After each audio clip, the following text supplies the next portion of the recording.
इंतखाबात हिंदुस्तान की तरक्की और आम लोगों की फलाह व बहबूद के लिए एक बहुत बड़ा अच्छा कदम है। गुलाम नबी आजाद को आला सतही कमेटी का रुकन बनाया गया। वो वन नेशन वन इलेक्शन में बहुत मुस्बत किरदार अदा करेंगे।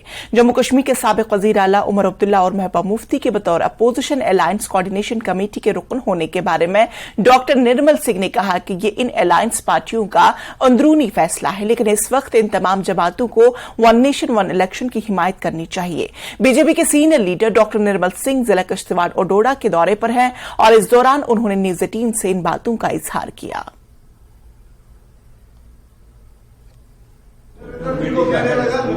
डॉक्टर साहब, अगर देखा जाए गुलाम नबी आजाद को हाई लेवल कमेटी का मेंबर बनाया गया है वन नेशन वन इलेक्शन का, तो आप इसे किस नजर से देख रहे हैं? देखिए, हमारे देश का, हमारी सरकार का बहुत अच्छा निर्णय है। विशेष तौर पर मैं आभार प्रकट करना चाहूँगा प्रधानमंत्री नरेंद्र भाई मोदी जी का कि उन्होंने जो कॉन्सेप्ट दिया है वन नेशन वन इलेक्शन, ये भारत की तरक्की तामीर के लिए, आम लोगों की जो है भलाई के लिए बहुत ही अच्छा कदम है। क्योंकि हम देखते हैं कि पूरा साल इलेक्शंस होते रहते हैं। आज पार्लियामेंट का इलेक्शन है, कल को स्टेट का है, एक स्टेट का है, दूसरी स्टेट का है, डीडीसी है, बीडीसी है, कई प्रकार के इलेक्शंस हैं। ये ठीक है, लोकल बॉडीज के इलेक्शन तो अलग ही होंगे, लेकिन असेंबली और पार्लियामेंट के इलेक्शंस इकट्ठे हों, ये एक बहुत ही बड़ा अच्छा कदम है।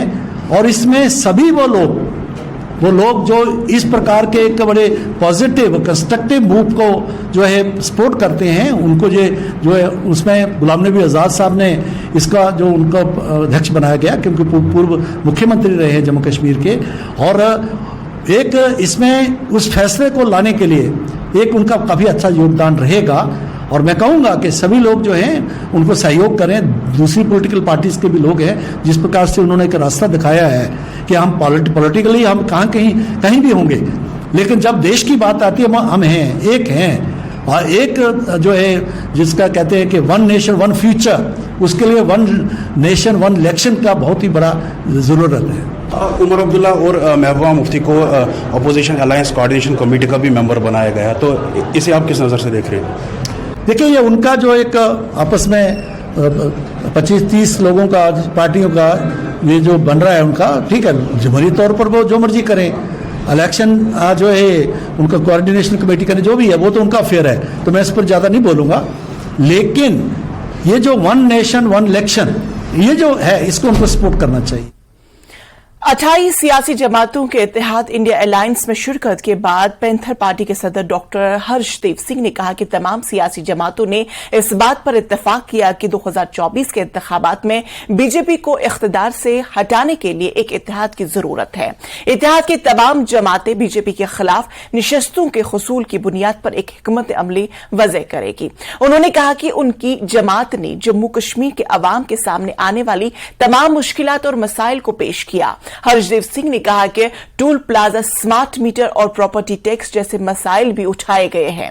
उन्होंने कहा कि जम्मू कश्मीर को यूटी बनाना एक अफसोसनाक मामला है और इत्तेहाद ने इस बात का यकीन दिलाया कि जम्मू कश्मीर के अवाम को इंसाफ पहुंचाने के लिए हर मुमकिन कोशिश की जाएगी। पार्टी से हमने ये गुजारिश की है कि जम्मू कश्मीर को बचाने के लिए योगदान दीजिए। जम्मू कश्मीर को भारतीय जनता पार्टी की सरकार द्वारा अपने पांव तले रोंदा जा रहा है। लोगों की कोई सुनवाई उसमें नहीं हो रही है और हिंदुस्तान के हर एक नागरिक का एक कर्तव्य बनता है कि लोगों की मदद के लिए आगे आए, जमहूरियत को बहाल करने के लिए आगे आए, स्टेटहुड का दर्जा बहाल करने के लिए आगे आए। और इस सब में तमाम पॉलिटिकल पार्टीज ने ये यकीन दहानी दिलाई है कि वो उसमें पूरे तरीके से समर्थन करेंगे ताकि जम्मू कश्मीर का रियासत का दर्जा मिल सके और जम्मू कश्मीर में भी जमहूरियत बहाल हो सके।